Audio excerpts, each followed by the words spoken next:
ನಮ್ಮ KGF RTO ಕಚೇರಿ ಮುಂಭಾಗ ಈ KGF RTO ಕಚೇರಿಯಲ್ಲಿ ಸುಮಾರು ಹಗರಣಗಳು ನಡೀತಾ ಇದ್ದಾವೆ. ಈಗಾಗಲೇ ನಮ್ಮ ಎಲ್ಲ ಮಾಧ್ಯಮದಲ್ಲೂ ಇವತ್ತು ಏನು ನಮ್ಮ ಬ್ರೇಕ್ ಇನ್ಸ್ಪೆಕ್ಟರ್ಗಳದ ಒಂದು ವಿಚಾರವಾಗಿ ಮಾಧ್ಯಮ ಮುಖಾಂತರ ಬರ್ತಾ ಇದ್ದಾವೆ.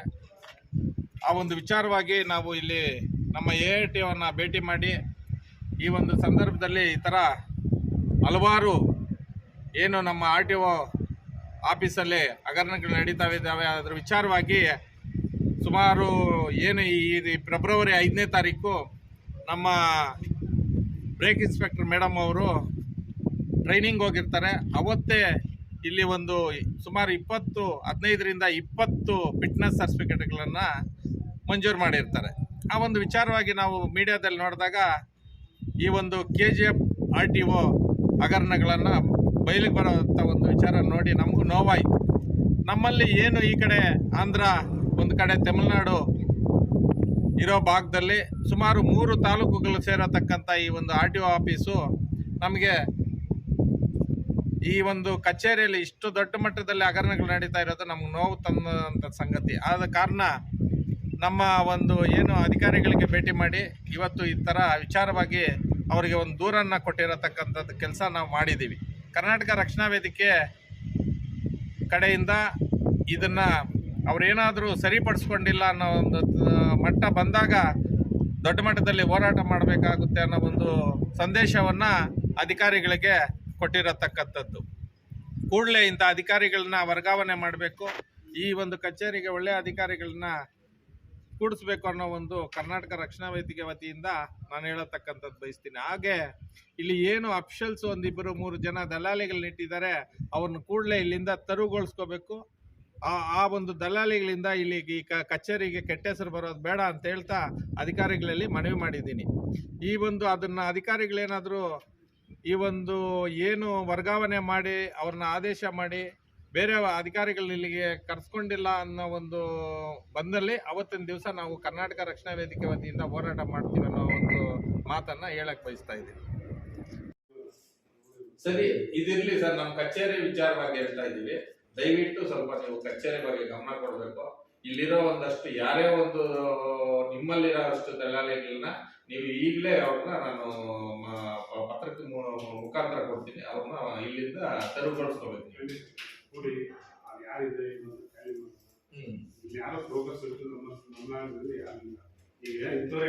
ಹೌದು ಸರ್, 100% ಕೊಡ್ತೀವಿ.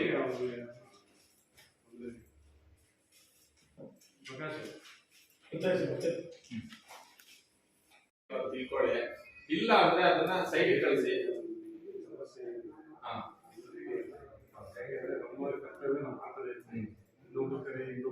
ಫಿಟ್ನೆಸ್ ಸರ್ಟಿಫಿಕೇಟ್ ಕೊಟ್ಟಿದ್ದಾರೆ. ಆ ಬಸ್ಸನ್ನ ಕನ್ನಡಿ ಇಟ್ಕೊಂಡೆ ಅದ್ರಾಗದೇ ಉದುರುತ್ತೆ. ಕಂಬ ಕಾಳು ಹೊಡೆದಿತ್ತಲ್ಲ, ಗ್ಯಾಪ್ ಆಯ್ತು ಸರ್. ಇಲ್ಲಿ ಆಯ್ತು, ಒಂದು 5 ತಿಂಗಳಾಯ್ತು. ಅವಾಗೆಲ್ಲ ಒಂದು ನಾವು ಹೇಳಿಕೆ ಕೊಡ್ತೀವಿ, ಈ ತರ ಜನರ ಮಧ್ಯೆ ಆಟ ಆಡ್ಕೋಬೇಡ್ರಿ ದಯವಿಟ್ಟು RTO ಅಧಿಕಾರಿಗಳು. ಫಿಟ್ನೆಸ್ ಅನ್ನೋದನ್ನ ಸ್ವಲ್ಪ ನೀಟಾಗಿ ನೋಡಿ ಗಮನಕ್ಕೆ ತಂದು ಮಾಡ್ರಿ ಅಂತ. ಎಲ್ಲೋ ಬಸ್ ಇರುತ್ತೆ, ಅಲ್ಲೇ ಹೋಗಿ ಅದನ್ನ ನಿಮ್ಮಲ್ಲಿ ನೀವೇ ಆಯ್ಕೆ ಮಾಡ್ಕೊಂಡಿರೋ 2-3 ಜನ ಬ್ರೋಕರ್ಗಳಿದ್ದಾರೆ. ಇಲ್ಲಿ ನೀವೇ ಅಫಿಷಿಯಲ್ಸೇ ಆಯ್ಕೆ ಮಾಡ್ಕೊಂಡಿರತಕ್ಕಂಥ ಬ್ರೋಕರ್ಸ್. ಏನೋ ನಾನು ಬಾಬು ಅಂತ ಒಬ್ಬನು, ಇನ್ನೊಬ್ಬ ಯಾರ್ಯಾರೋ 3-4 ಜನ ಇದ್ದಾರೆ.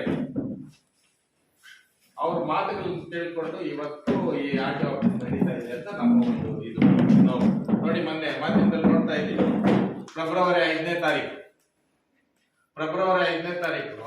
ಮೇಡಮ್ ಅವರೆಲ್ಲ ಟ್ರೈನಿಂಗ್ ಅಲ್ಲಿ ಇದಾರಂತೆ. ಯಾರು ಬ್ರೇಕ್ ಇನ್ಸ್ಪೆಕ್ಟರ್ ಮೇಡಮ್ ಅವರು ಅವತ್ತಿನ ದಿವಸ 20 ಗಾಡಿಗಳಿಗೆ ಫಿಟ್ನೆಸ್ ಸರ್ಟಿಫಿಕೇಟ್ ಕೊಟ್ಟಿದ್ದಾರೆ ಅಂತ ಮಾಧ್ಯಮದಲ್ಲಿ ನೋಡಿಸ್ತಾ ಇದ್ದಾರೆ. ಅದೆಷ್ಟು ನಿಜನೋ ಸುಳ್ಳು ನಿಮ್ಗೆ ಗೊತ್ತಿರಬೇಕು. ಈ ತರ ಎಲ್ಲ ಲಾಸ್ಟ್ ಅದು ಇದಕ್ಕೆ ಮುಂಚಿತವಾಗಿ ಒಂದು ಏನು ನಮ್ಮ KGF ಭಾಗ ಇದೆ ಸರ್, ಆ ಕಡೆ ಆಂಧ್ರ, ಈ ಕಡೆ ತಮಿಳುನಾಡು, ಅಲ್ಲಿನ ಜನ ಬಂದು ಇಲ್ಲಿ DL ಮಾಡ್ಕೊಂಡು ಹೋಗ್ತಾ ಇದ್ರು. ಅದೊಂದು ಇಶ್ಯೂ ಆಯ್ತು. ಅವತ್ತು ಏನು ನಮ್ಮ ಆಯುಕ್ತರ ಗಮನಕ್ಕೆ ತಂದು ನಾವೇ ಅವತ್ತು ಅದನ್ನ ನಿಲ್ಲಿಸತಕ್ಕಂಥ ಕೆಲಸ ಮಾಡಿದ್ರು. ಇವತ್ತು ಮೀಡಿಯಾಗಳಲ್ಲಿ ಬರ್ತಾ ಇದ್ರೆ ನಮ್ಮ KGF ಭಾಗದಲ್ಲಿ ಸುಮಾರು KGF ತಾಲೂಕು, ಬಂಗಾರಪೇಟೆ ತಾಲೂಕು, ಮಾಲೂರು ತಾಲೂಕು ಹಳ್ಳಿ ಭಾಗಗಳಿಂದ ಬರತಕ್ಕಂಥ ಜನಕ್ಕೆ ಇಲ್ಲಿ ಒಂದು ಅನುಕೂಲನೂ ಇಲ್ಲ, ಎಲ್ಲ ಅನನುಕೂಲ ಆಗ್ತಾ ಇರೋದು ಯಾರು ಅಂದ್ರೆ ಇಲ್ಲಿ ನೀವು ಆಯ್ಕೆ ಮಾಡ್ಕೊಂಡಿದ್ದೀರಲ್ಲ 2-3 ಜನ ದಲ್ಲಾಳಿಗಳು, ಅವ್ರ ಕಡೆಯಿಂದ ತೊಂದರೆಗಳಾಗ್ತಾ ಇದ್ದಾರೆ. ಈಗ ನಮ್ಮ ಮನಸ್ಸಿಗೆ ಅಷ್ಟೇ, ಇಲ್ಲಿ ಯಾರೋ ನೀವು ಒಂದಷ್ಟು ಜನಕ್ಕೆ ಚೇರ್ಗಳು ಹಾಕೊಂಡಿರ್ತೀರಲ್ಲ, ಅವ್ರು ಏನ್ ಕೆಲಸ ಮಾಡ್ತಾ ಇದ್ದಾರೆ? ಹೌದು ಸರ್, ಇಂಪ್ಲಿಮೆಂಟ್ ಮಾಡೋಣ. ಕೊಡ್ತೀವಿ ಸರ್, ಕೊಡ್ತೀವಿ. ಈಗ ಇವ್ರ ಮೇಲೆ ಬ್ರೇಕ್ ಇನ್ಸ್ಪೆಕ್ಟರ್ ಮೇಲೆ ಏನ್ ಕ್ರಮ ತಗೊಂಡಿದ್ದಾರೆ? ಈಗ ಮೊನ್ನೆ ಫಿಟ್ನೆಸ್ ಸರ್ಟಿಫಿಕೇಟ್ ವಿಚಾರವಾಗಿ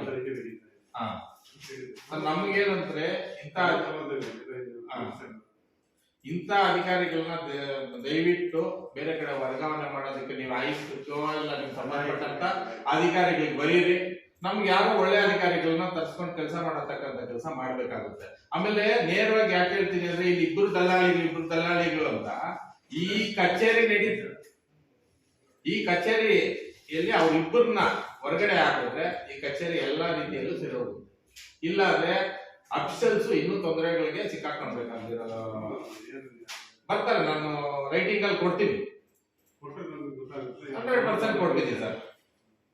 ದಯವಿಟ್ಟು ನೀವು ಇಮಿಡಿಯೇಟ್ ಆಗಿ ಇದನ್ನ ಪರಿಶೀಲನೆ ಮಾಡಿ.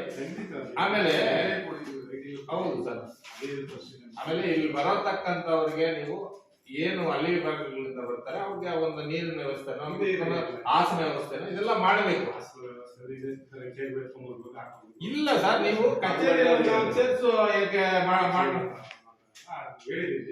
ಇಲ್ಲಿ ನೀವು ಕಚೇರಿ ಒಳಗಡೆ ಹಾಕಿ ಅಂತ ಹೇಳಲ್ಲ ಸರ್. ಬರ್ತಾನಲ್ವಾ ಆಚೆ ಕುತ್ಕೊಳ್ಳೋದಕ್ಕೆ. ಹೌದು, ದಲ್ಲಾಳಿಗಳು ಪಬ್ಲಿಕ್ ಬರ್ತಾರೆ, ಕೆಲಸ ಮಾಡ್ತಾ ಇದ್ಬಿಡ್ತಾರೆ. ದಲ್ಲಾಳಿಗಳು ಕೂತ್ಕೊಳ್ಳೋ ಜಾಗ ಬೇಡ, ಕೆಲಸ ಮಾಡ್ತಾರೆ. ಸರಿ ಸರ್, ಈಗ ಇವ್ರು ಮಾಡಿರೋ ಸರಿ ನಂಗಾದ್ರೆ ಮೇಡಮ್ ಅವ್ರು ಮಾಡಿರೋ ಸರಿ ಇದೆಯಾ? ಸರಿ ಇಲ್ಲ, ಅದಂತ ನಾವು ಒಪ್ಕೊಳ್ಳೋಕ್ಕಾಗಲ್ಲ. ತನಿಖೆ ಮಾಡ್ತಾ ಇದ್ದಾರೆ. ಮೇಡಮ್ ಬಂದು ನಮ್ಮ ಜಾಯಿಂಟ್ ಅವ್ರ ಡಾಕ್ಯುಮೆಂಟ್ಸ್ ನೋಡಿದ್ರು. ಇನ್ನು ಹಲವಾರು ನಿಮ್ಮಲ್ಲಿ ವಿಚಾರಗಳಿದಾವೆ ಸರ್, ಹಲವಾರು ವಿಚಾರಗಳಿದಾವೆ. ಈಗ ಇಲ್ಲಿ ನಿಮ್ GPS ಫಿಟ್ ಮಾಡಿರ್ತೀರಲ್ಲ ಸರ್, ಅಲ್ಲ ಈಗ ಯಾವುದೇ ಒಂದು ವೆಹಿಕಲ್ ಫಿಟ್ನೆಸ್ ಮಾಡ್ಬೇಕಂದ್ರೆ ಇಲ್ಲೇ ಬಂದ್ ಮಾಡ್ಬೇಕಂತ ಏನಾದ್ರು ರೂಲ್ಸ್ ಇದೆಯಾ? ಅಲ್ಲೇ ಹೋಗಿ ಮಾಡ್ಬೋದು ಅಂತ ಇದೆಯಾ? ಹಳೆ ಗಾಡಿಗಳಿಗೆ ಸರ್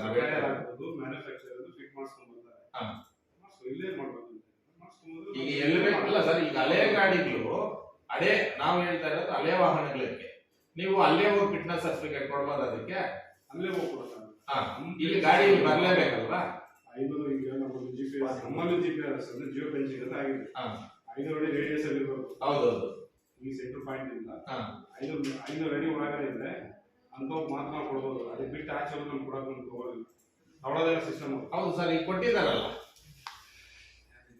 ಇದಕ್ಕೆ ಫಿಟ್ನೆಸ್, ಎಲ್ಲೋ ಇರೋ ಗಾಡಿಗಳಿಗೆ ಫಿಟ್ನೆಸ್ ಕೊಟ್ಟಿದ್ದಾರೆ.